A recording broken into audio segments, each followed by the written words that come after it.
seminar. So welcome to our first probability seminar. So this seminar is originally created for the purpose of examining the details that are essential for me and my friend Dr.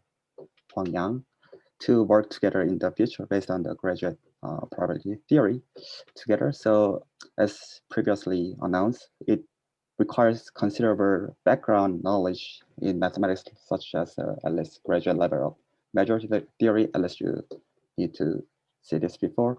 So I think the speaker will talk about each one in detail, but the content we want to cover is basically about the Melian calculus and the graduate probability theory, which are very useful for studying, especially SDE, and some coupling method like that has several applications in SDE and also stochastic differential geometry and etc.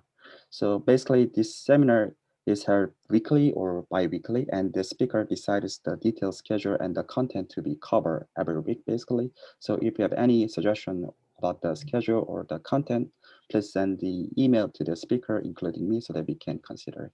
So then let's together welcome Dr. Guang Yang, and I will let him talk. Hello everyone. I would like to thank Ganhee for organizing this event. So it's a great opportunity for us to come together and study. I do want to apologize because my PC broke down yesterday. So now I have to use my Surface. So you will not see me like watching directly on my camera because I have to just keep looking at my Surface. I apologize for this point. Okay. Like Ganti mentioned, this series of seminars would be mainly focusing on modern probability theories and the techniques. So I decided to start it with the very foundation. So today, basically, we're going to talk about, from a measure theory point of view, we're going to talk about the Brownian motion and how do we construct this object. And if we have time, then we can continue to talk about martingales. And then starting from next time, we can start looking at things that would be more interested.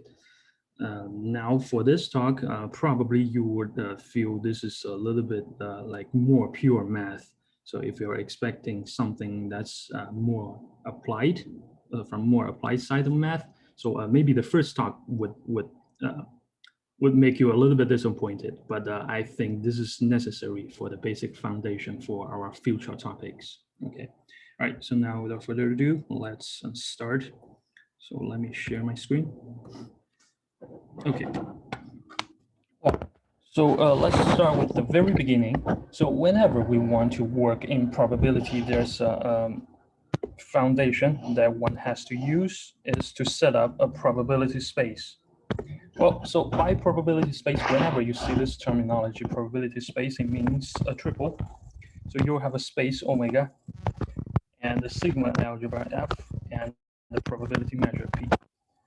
Right. I want to remind people a little bit measure theory. So for a sigma algebra, okay, so this one basically is a collection of subsets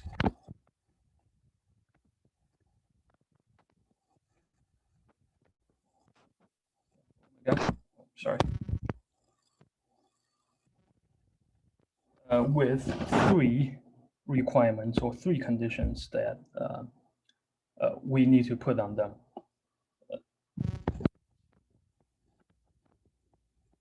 If you cannot read my writing, please let me know, because it's always hard to write on the surface. Okay, so feel free to stop me anytime.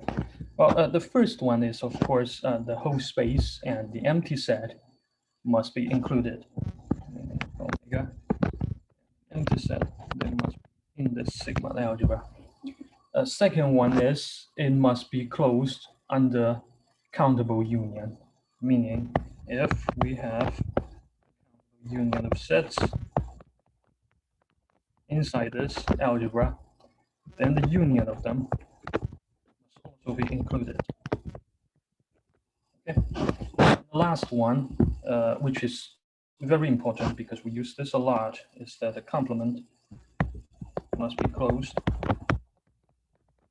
I'm sorry, closed under complement.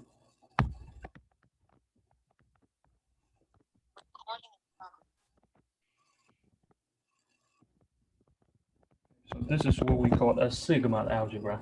So the thing is that the important thing that distinguishes this from the usual algebra is condition number 2, because this algebra is closed under countable union.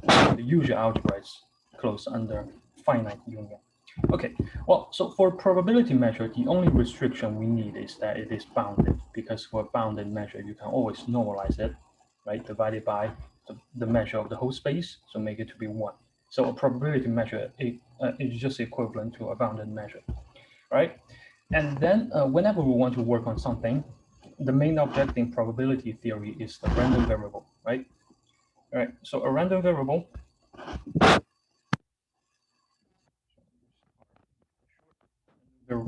is a measurable map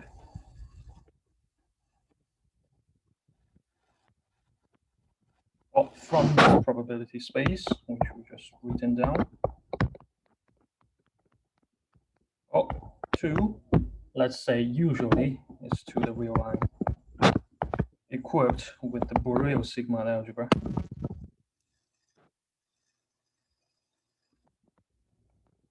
So the Borel Sigma algebra is the one generated by all the open sets. Okay?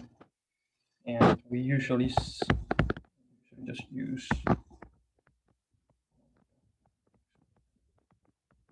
Right. So as you can see, the only thing we put here, the only requirement we put here is the measurability of this map. Right. And then naturally, there are several questions. Well, the first one is that this probability space is completely abstract, right? So to quote my advisor for Greece, he said, this is just a toy. It can be anything. Or you can put whatever you like here. So it's very abstract. So sometimes it's a little bit hard for us to actually work on something that is this abstract. And secondly, is that this map is also abstract. You don't know what is it. You don't know what it is. It's not like a function, right? So because of these difficulties, sometimes people would like to ask, what is the canonical choice for this underlying probability space? Well, so let's think it this way. If this random variable is taking value in the real line, then probably we should be able to make this real line to be the probability space on which we're considering, right? Right. And this thought is normalized by the following. So we say the law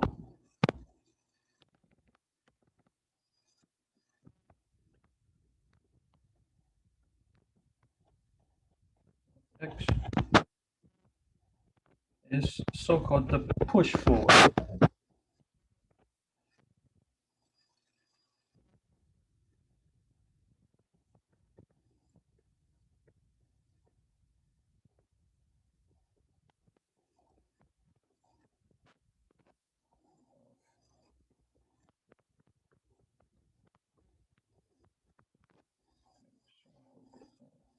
This is not too ugly. My writings are not too ugly. Well, so which will be written.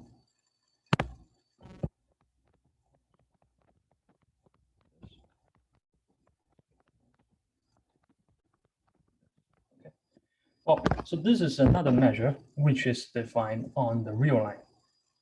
Okay, which is defined on the real line, because for any real set, okay, we have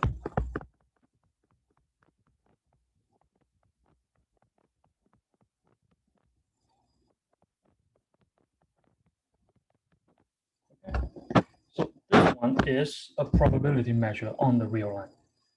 So therefore, by doing this kind of change of variable, we are able to construct another probability space, which is just given by the real line with Borel measure and the law of X.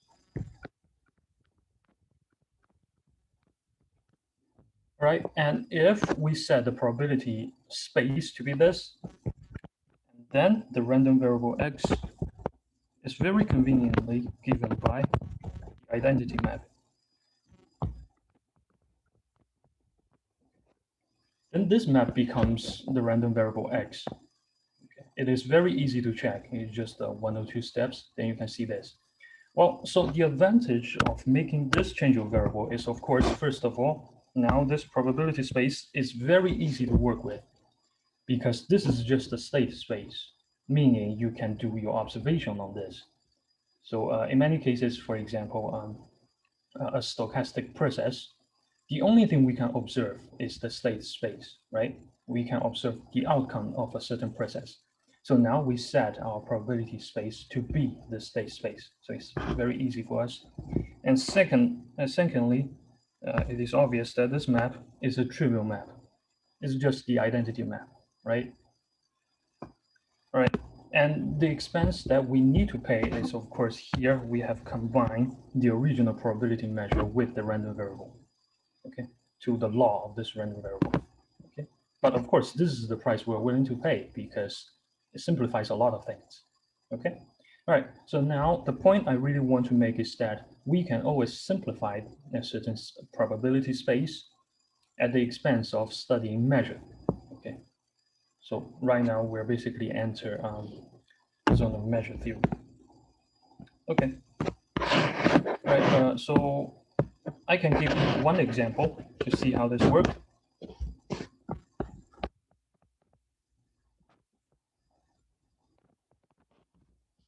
So let's say we have a random variable. No, let's say we have a probability measure, which is given by this. The mu is absolutely continuous with respect to the Lebesgue measure, and the density is dx is the Lebesgue measure, and of course this is the Gaussian term.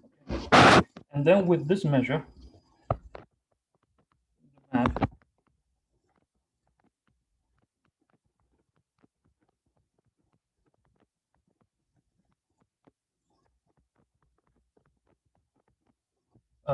this map is a standard normal random variable or the standard Gaussian random variable. Okay, and how do we see that? All right, so let me call this x. And how do we see this? Well, so now the probability measure is this mu, right? So we have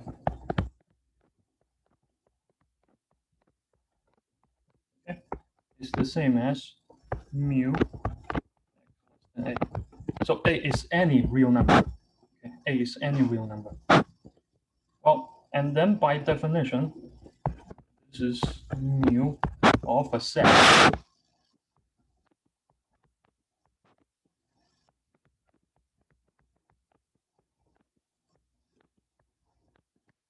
Right? Because we're taking the measure, we are evaluating this measure. And then we use the fact that under mu, the map X is just the identity map.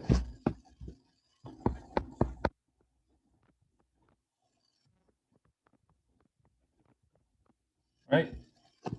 Because X is now identity map. Well, so maybe this is a bad notation. I should change it to Y, not to.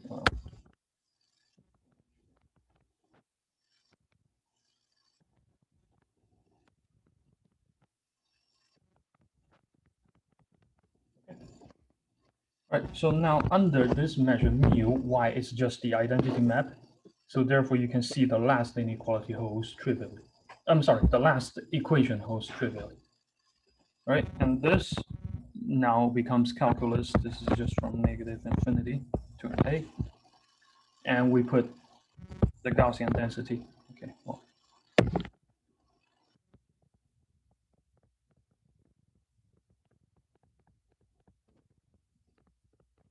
And this is precisely the distribution function of standard normal. Right? So therefore, we just prove this map is standard Gaussian. Oh, so you see, the only thing I need to construct in this case is just this law. Okay, nothing else. I don't need to worry about the space or the map. Okay, all right, so that's the spirit. All right, so this is for random variable, but the main object we'll be interested are going to be the stochastic processes. Okay.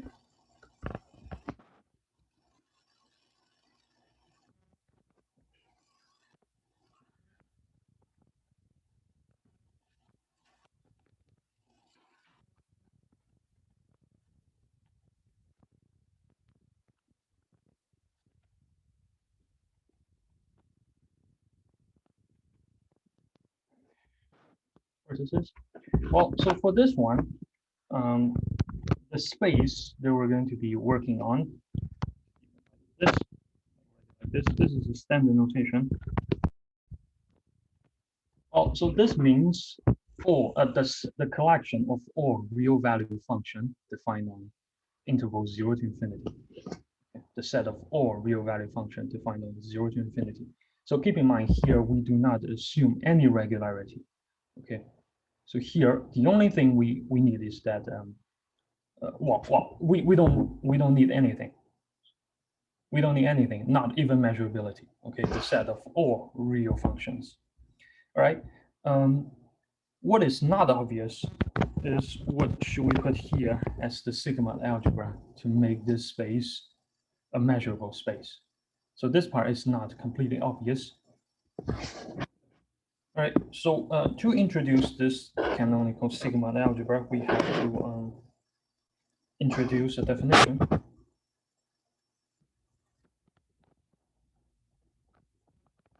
It's the so-called cylinder set.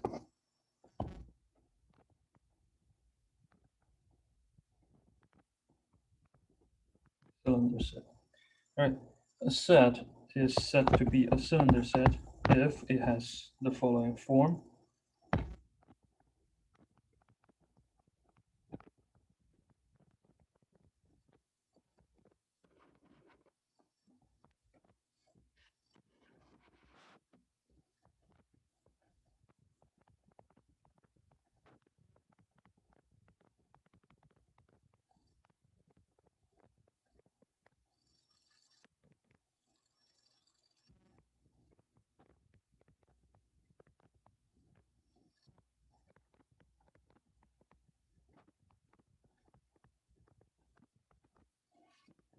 So set C is said to be a cylinder set if it can be written as this.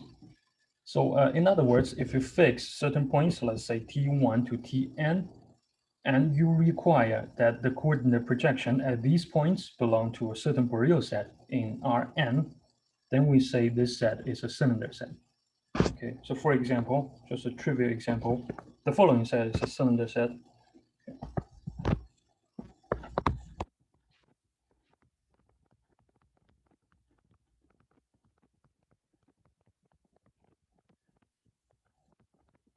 This set is a cylinder set. So here, we just pick two numbers, T1 and T2, and the Borel set is just negative infinity to A1 cross negative infinity to A2. And this is a Borel set in R2, right? And this is what we call a cylinder set. And this one is canonical when we're dealing with the stochastic processes. Right. So now with this definition, we define sigma algebra to be the sigma algebra generated by all the cylinder sets.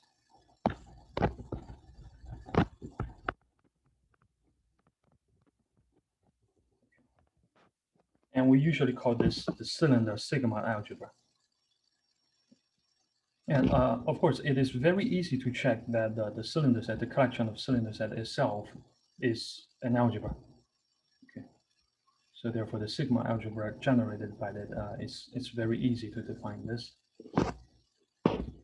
All right, keep in mind, this set is actually does not, it's not that restrictive because, for example, the event that a function is continuous is not in this sigma algebra. Okay, the event that f is continuous is not in the sigma algebra. Because as you can see, this sigma algebra tests only finitely number of sets, finitely number of times, right? Continuity cannot be characterized by just a countable set. Oh, sorry, I should say countable many, okay? In my previous statement, should be countably many. So continuity cannot be tested just by countably many points. Okay. Right? So now we have the setting, so the space and the sigma algebra. Okay. Okay. So one last definition before we can give the definition of Brownian motion. So we say filtration.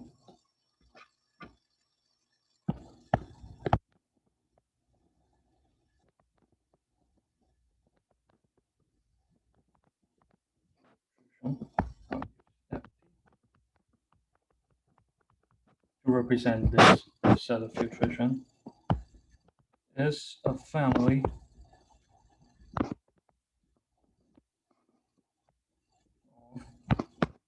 sub-sigma algebras.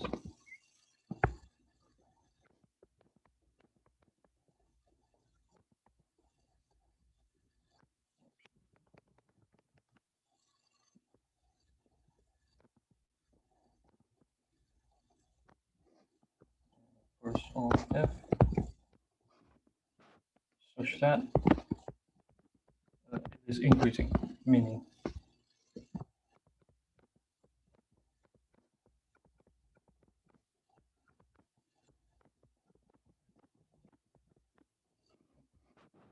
this is what we call a filtration. So this notion filtration is used to model a stream of information. For example, if you have a certain stock, you just observe the stock price over the time, and the information you accumulate from the time period 0 to t is modeled by filtration ft. Okay. Right. And then a stochastic process, say xt, is adapted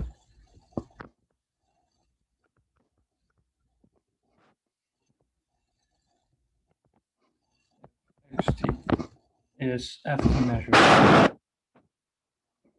use the short notation. This is a standard notation in probability textbook. When we say something is inside a sigma algebra, that means, and this thing is not a set, that means this function is measurable with respect to ft.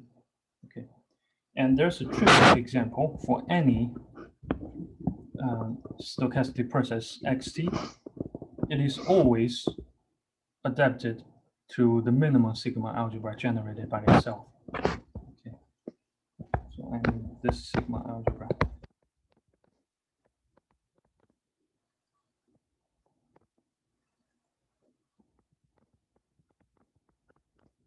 If I define this to be ft, well, let's define this to be ft. And then xt is always adapted to this minimum filtration. Okay. While the minimum filtration can be thought of as the information that we gather just by observing the trajectory of xt up to time t. Okay. So this definition is very important when we later on define the martingale structure. Okay, so now that's all the so-called the infrastructure that we need. Right, now we give the main definition of today.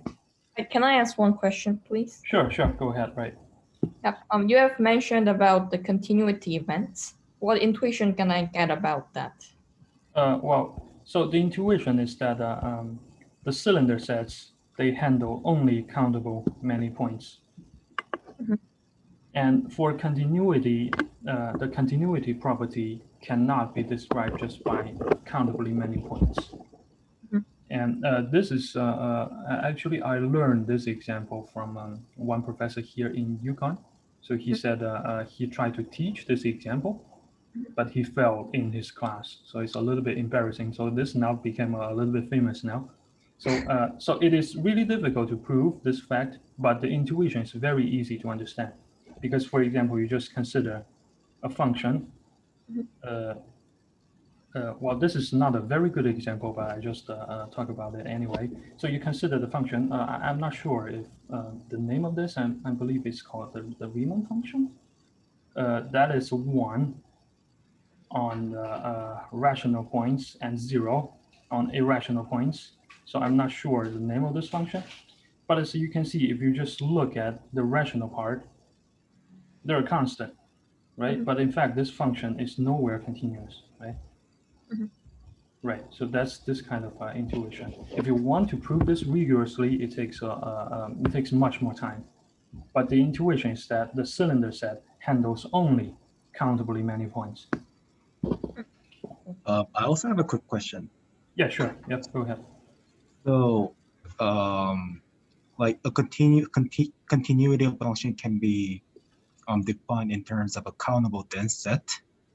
Well, Like say right. So I completely understand your point, but the assumption is that you need to know it is continuous first. yes. The logic is that you need to assume the function is continuous, then you can just look at a dense set, a countable dense set, right? But now the point is that we don't know if this function is continuous or not. So therefore, you cannot just look at a countable in many sets, many points, okay? So therefore, continuity is in fact a very strong assumption, because really, with this assumption, we can just work on countably many points instead of the whole real life. Okay.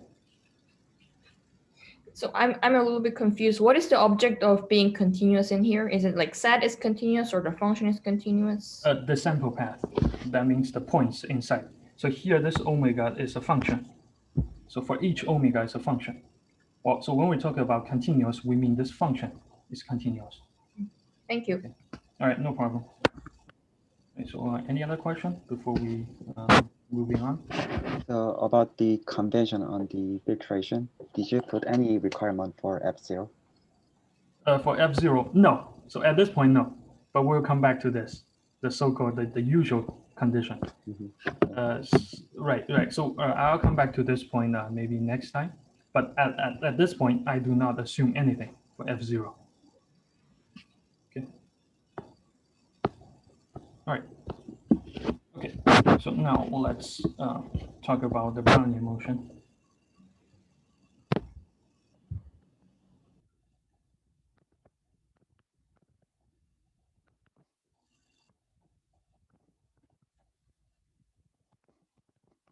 Right. So Brownian motion. We'd assume we have a filtration. Okay.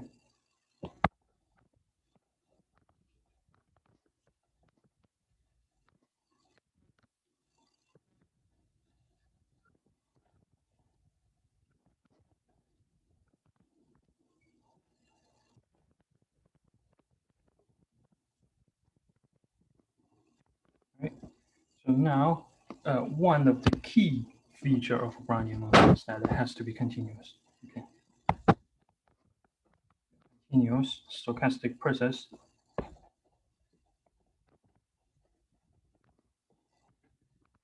called Brownian motion, BM. If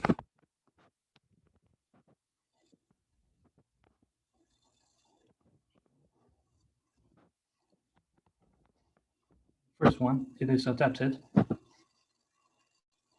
The process I should XT.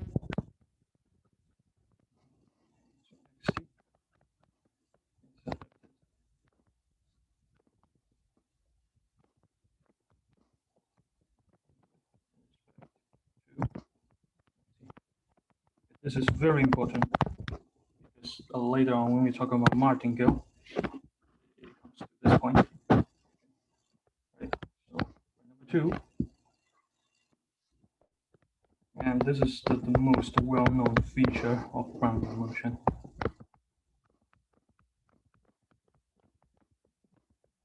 So the increment is a normal distribution with 0 mean and variance t minus s. So that's the second moment.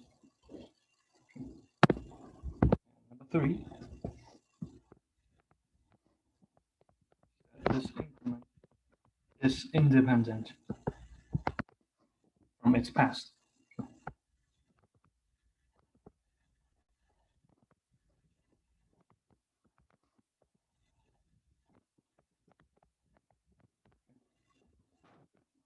If you remember the intuition, Fs models the information that we gathered from the trajectory of this process up to time s.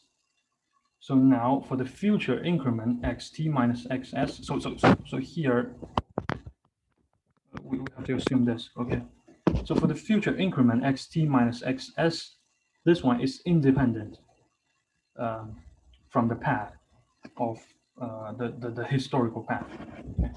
So that's and sometimes people would add an extra condition assuming this process starting from 0, but this is not something essential because you can always translate this path. Okay, so now our goal today is to use the measure theory point of view and construct a measure so that the identity map is the Brownian motion. Okay, so at the beginning of this talk, I emphasized this point. So whenever we fix the space, the only thing we need to worry about is the law of this process, right? Okay, so we're going to construct the measure, the so-called Wiener measure, so that the identity map is the Brownian function. Okay, so this involves one big result from probability. Is actually the foundation of the modern theory of probability. Okay, all right. So before we come to that theorem, we have to give a definition, which is a little bit long, to be honest. Well, let's do it. All right. So we let. Oops. Sorry about that.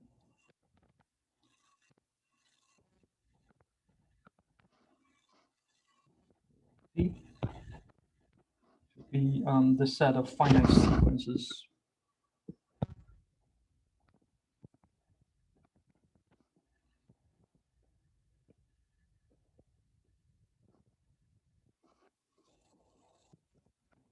R to represent the sequence in this form.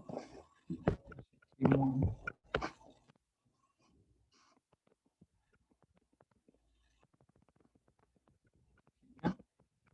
So these numbers, T1 to Tn, they must be non-negative.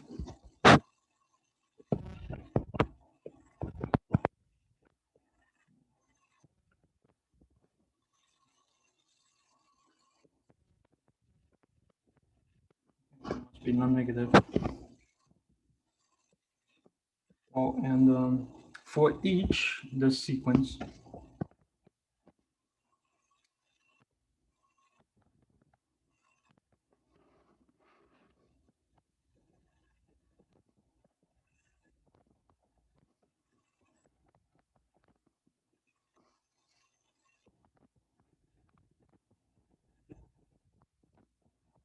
we have a probability measure.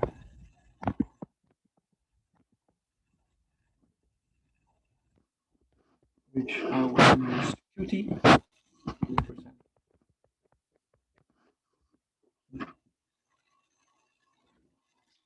And then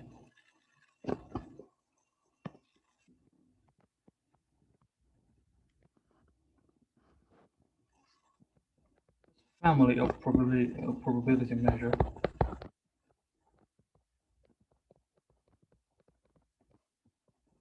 is consistent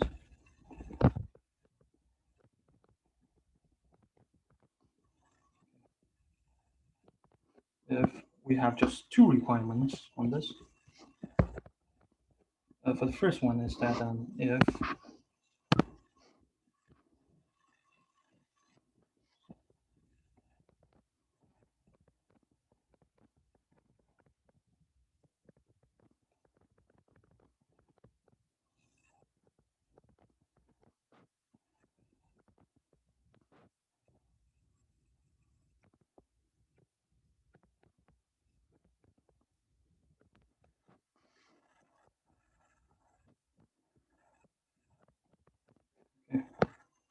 if this index S bar is a permutation of T bar. Okay, so that means you're applying the symmetric group to it. And then the probability measure, they should be the same.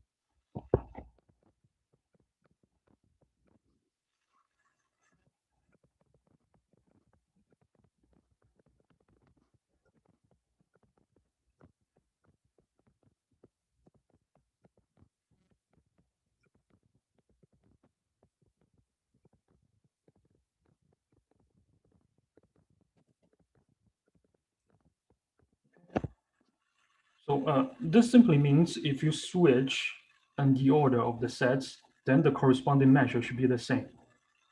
Okay, so it's invariant under permutation. That's the first requirement. The second one is that if index is the extension of another one,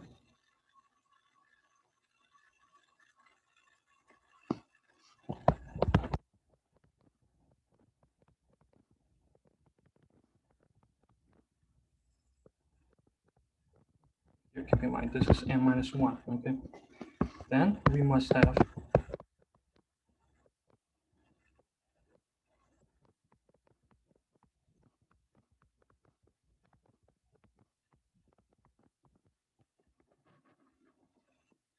meaning if a sequence extends the other one, then the corresponding probability measure must also extend the previous one. Or in other words, if a sequence is a subsequence of the other one, then the corresponding probability measure must be a marginal probability measure of the other one. Okay. Right. So as you can see, for any stochastic process, the law of it is a consistent family of finite distribution.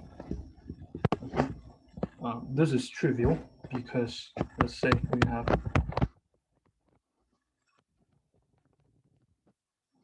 trivial example.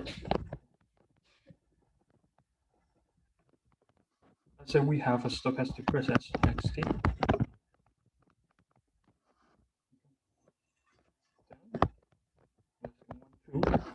Okay. Set A cross B. We just define it to be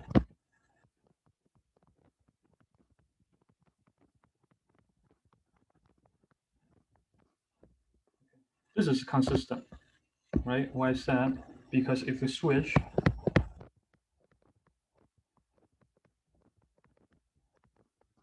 it's the same thing, right? Just by definition, it's the same thing.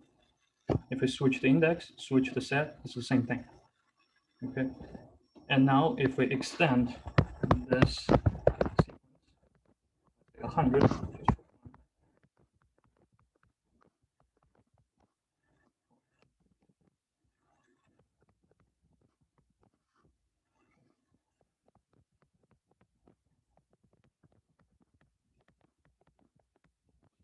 right? It's very easy to check because here, if we cross R, then you can just decompose this the event on the right-hand side to be cross R and the complement of R, which is the empty set. Okay, and you immediately get this equation.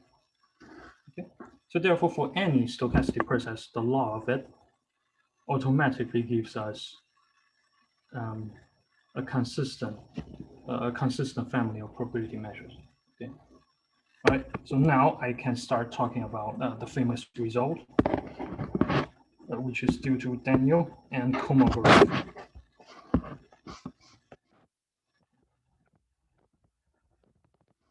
This theorem.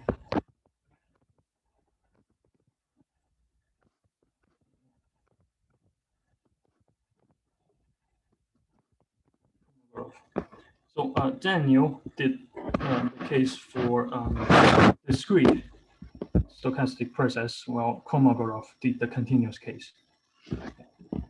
Oh, so this theorem, this renowned theorem, says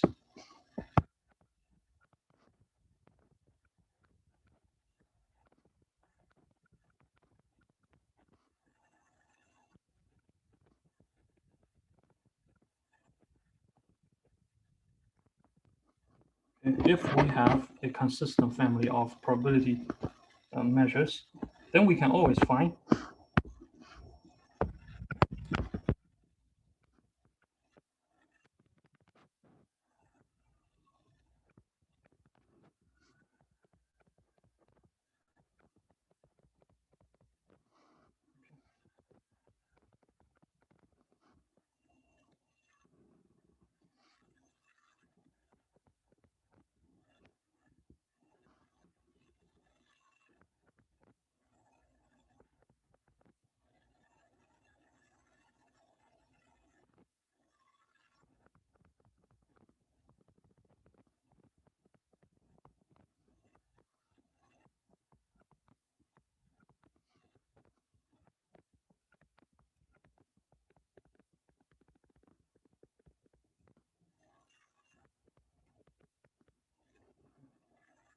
So therefore, basically this theorem says if we have a consistent family of probability measure, then we can find a stochastic process whose law induces this set of consistent family of probability measure. Okay, so really this is the other side around. Okay, so in the previous example, I just showed you one direction. This theorem gives us the other direction.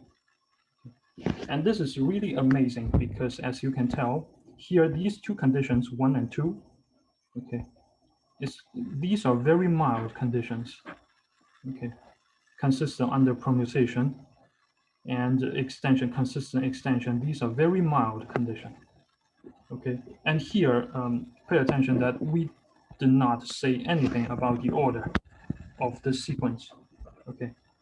I did not say there has to be increasing. These can be anything.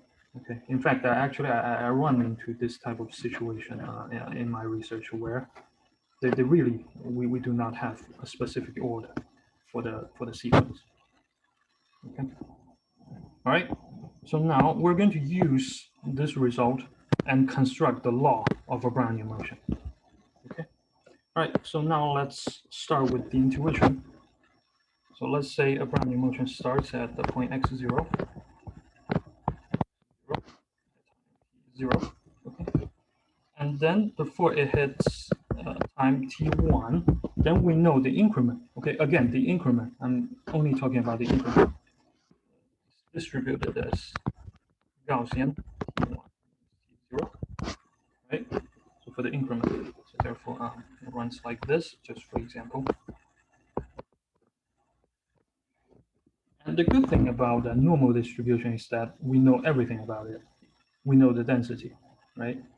So therefore, the increment between time t0 and t1, we can describe it fairly concretely. Okay, and then from t1 to t2,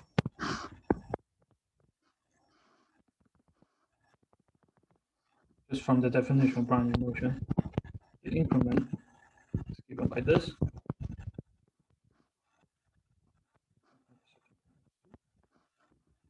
Okay. Then we can use the density to describe this part of the increment.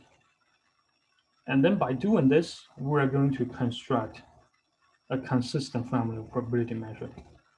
Okay, so now let me write out the specific formula. So we're going to say, construct this family of probability measure.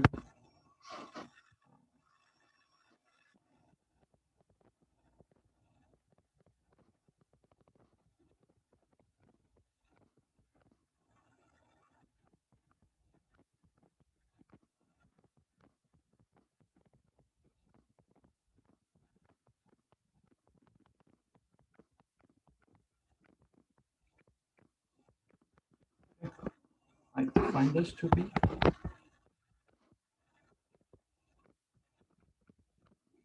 So for the first step, it goes from t0 to t1. Well, so here I'll just assume it goes from 0 to t1. Then here we need to put t1 to 0. And the starting point, let's assume it's 0.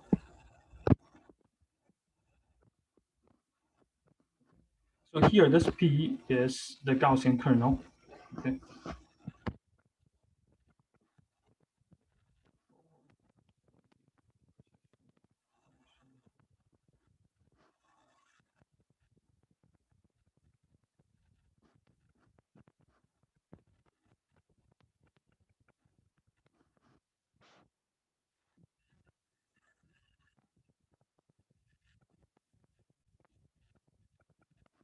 Like this. So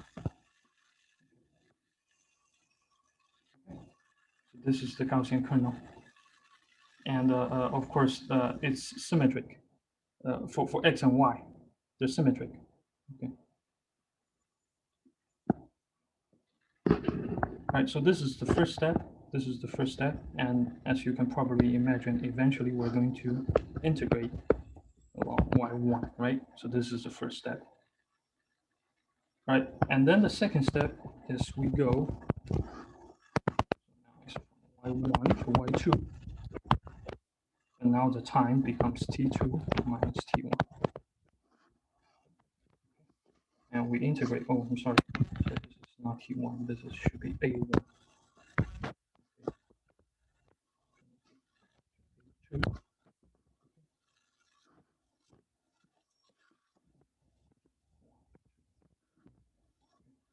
And then we continue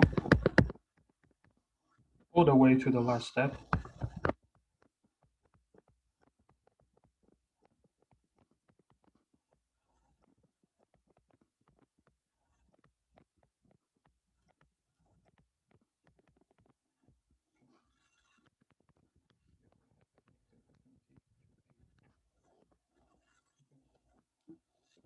Well, this formula is a little bit intimidating when you first look at it, okay? But once you get used to this one, it is very natural. It is very natural. So just by using this formula, we are able to describe a family of consistent probability measures, okay? And you can check this probability measure Q sub T1 to Tn is what we expect from Brownian motion, is what we expect, okay?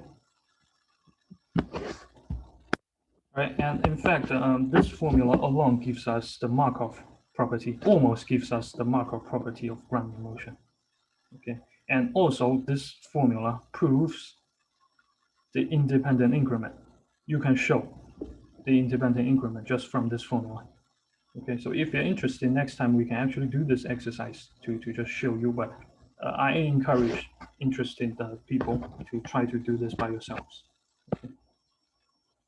All right, so now by Daniel Kolmogorov, by that theorem, we will have a measure.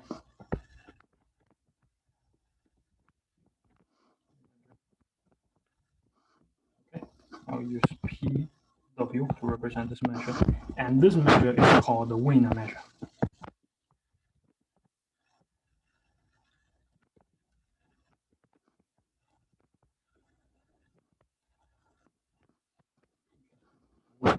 Big name in the probability theory. Okay. And under this measure,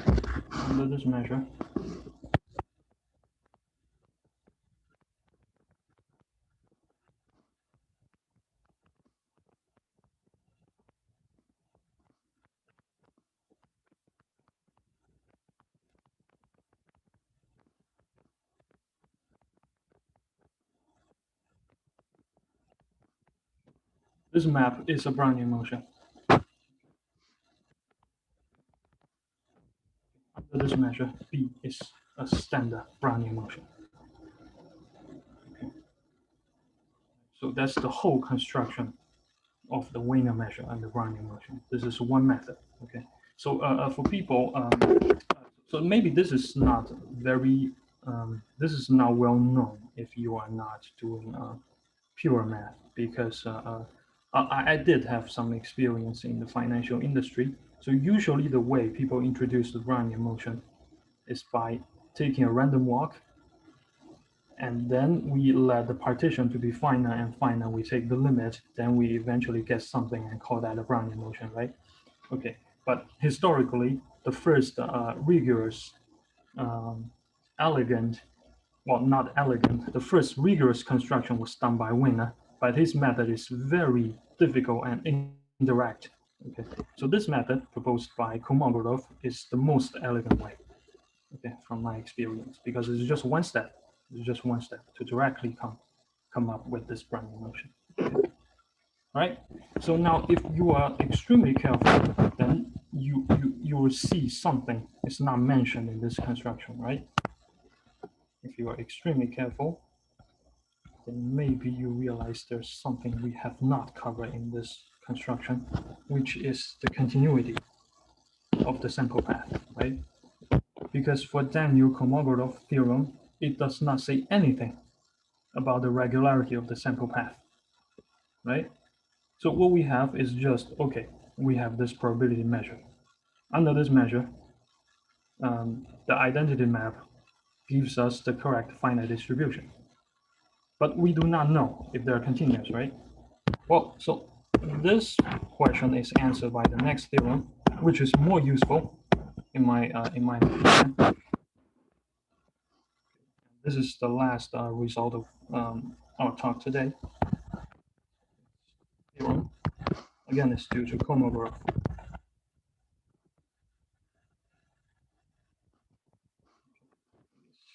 Continuity result.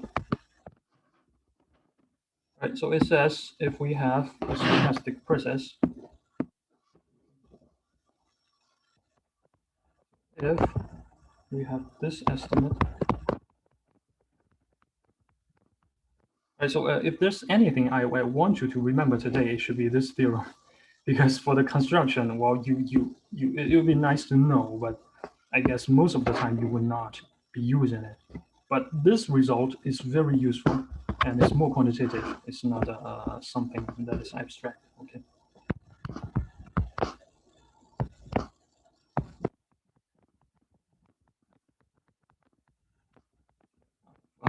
Beta is strictly bigger than 0. Okay. If we have this estimate for all S and T. Okay, for all.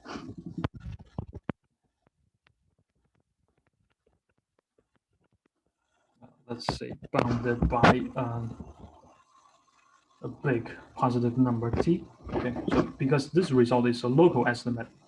Okay, and of course you can localize it. You can just by making this t to be a sequence that goes up to infinity. You can eventually prove this result for any point. But for this estimate alone, it is local. Okay, you have to put an upper bound.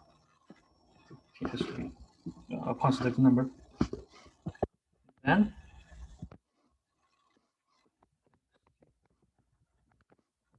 the polar continuous.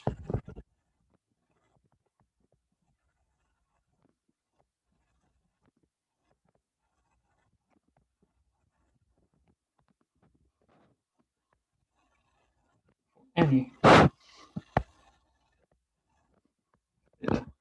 which is less than beta.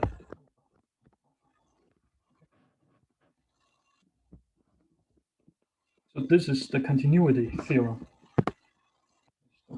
Result. So in probability, you just like whenever you mention Kolmogorov continuity result, people know you are talking about this result. Okay. So it gives us continuous sample path, and of course, Holder continuous implies continuous, right? And it's actually better because now we have a range of Holder constants that we can pick. Okay, but usually it's the ones that are really close to the bound that will be more useful. Okay. All right, so now let's prove this result for the Brownian motion, which is again very easy. Okay, so we apply this result to Brownian motion. Well, so the result will be a consequence of the following well-known fact.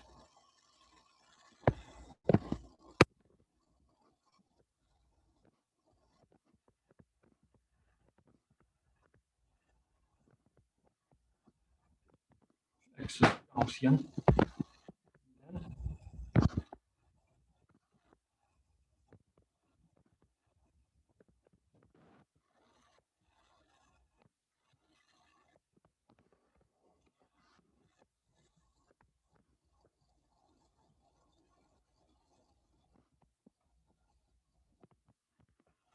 Okay.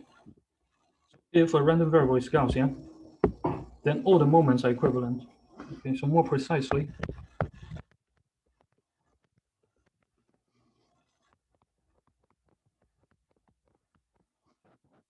for let's see, strictly bigger than 1. Okay, strictly bigger than 1. It cannot handle the boundary condition where we don't have interpolation. Okay.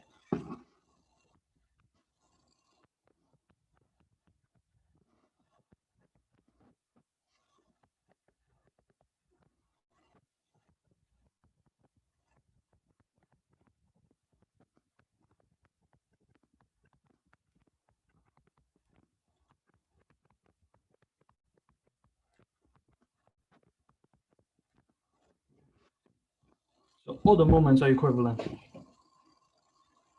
So in the future, we may come back to this point to actually show you why this is the case. Okay, this is due to the Ornstein-Uhlenbeck semigroup, the hypercontraction of the semigroup.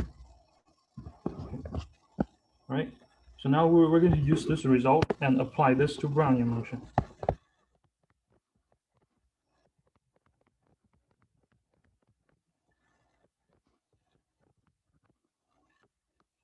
So because xt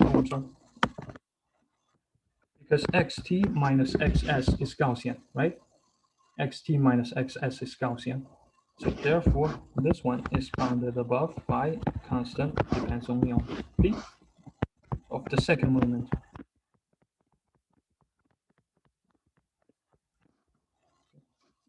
But we need to raise this to the power of half p. That's the moment equivalent. Okay.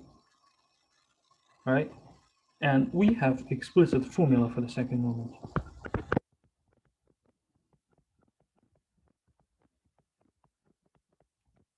Right?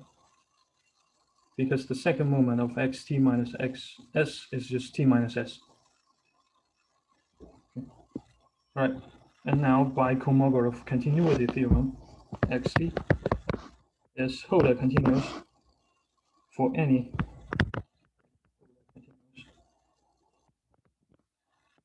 quickly for any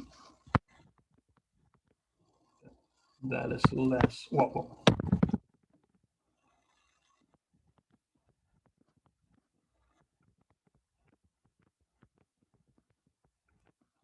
Right?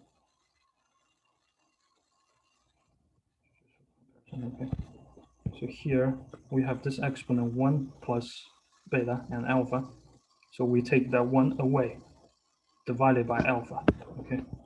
So here in this case, 1 plus beta is this p over 2. So we take the 1 away and divide it by this p. Okay. And if you write this out, this is just 1/2 minus 1 over p. And this one converges to 1/2 negative when p goes to infinity. So therefore, the conclusion, Brownian paths are almost surely 1/2 minus epsilon Hölder continuous for any epsilon bigger than 0. Okay. And this fact, as a consequence, Brownian motion, finite variation. Okay. So meaning, if you just look at a small interval of the Brownian motion, the length of the trajectory is infinity. Okay, it's not bounded variation. So therefore, if we want to integrate against the Brownian motion, the usual Riemann integral does not work. Okay, we'll come back to this point when we start talking about the stochastic integral. Okay. All right. So like I said, the only thing I hope you can remember is this result because it is the most useful of today's talk. Okay. All right, so thank you so much for your attention. So this concludes my talk today. Thank you. Yeah, thank you very much. So are there any questions or comments or suggestions?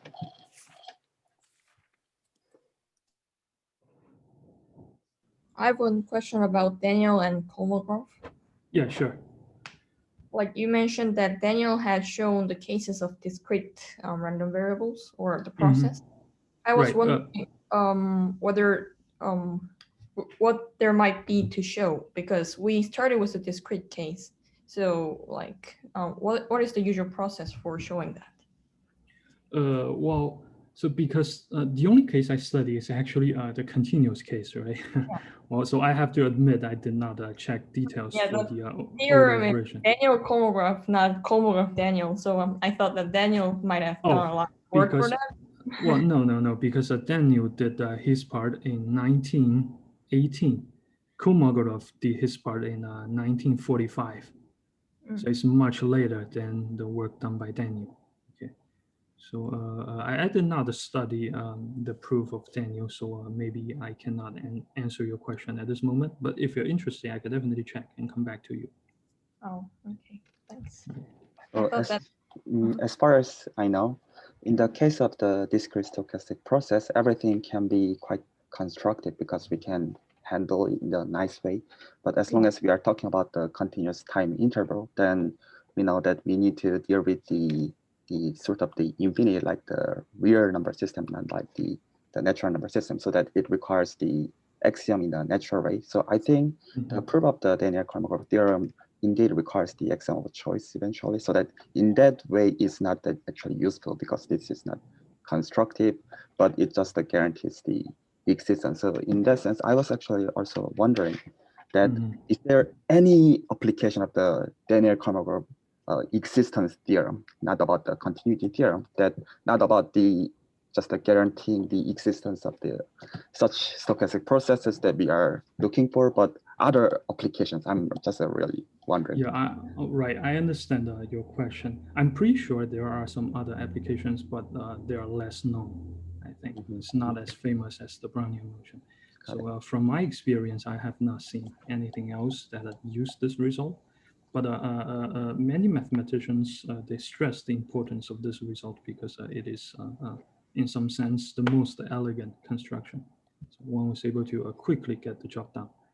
But as far as I can tell, I do not know like things other than that. But the proof of the theorem itself is very instructive. It's very interesting. Okay, so there's still some value in studying this. I would say. So, the existence was not unique. It was just existence, right? There's no claim for uniqueness because in probability, the only thing we cared about is the distribution. So there's no claim for uniqueness. Thanks. There's a question from the chat screen. So can you read it? Oh, so let me. Or I can read it for you if you want. So what is the assumption on the process in the Kolmogorov continuity theorem? Oh, well, there's no assumption.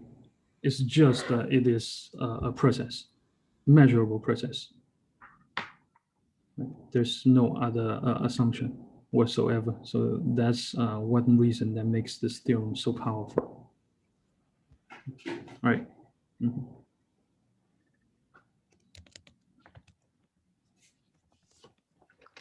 So any other questions or comments?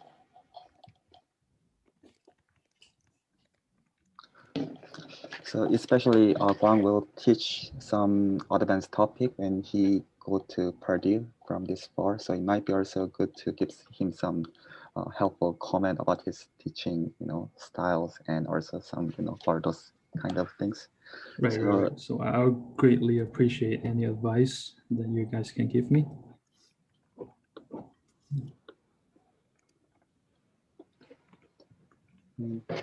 Maybe some of us might be just shy. So there is another comment. Oh, right. I'll try my best to do that. So, but unfortunately for the second talk, I'm a little bit busy and I'm getting my second vaccine shot soon. So I guess for a few days, I will not be able to work. So at least for the second talk, maybe we need to wait for another 2 weeks. But I appreciate your comment. So for the record, so let us take just one more question, and then without the record, we can just chat just a bit. So any other final comments with the recorded video?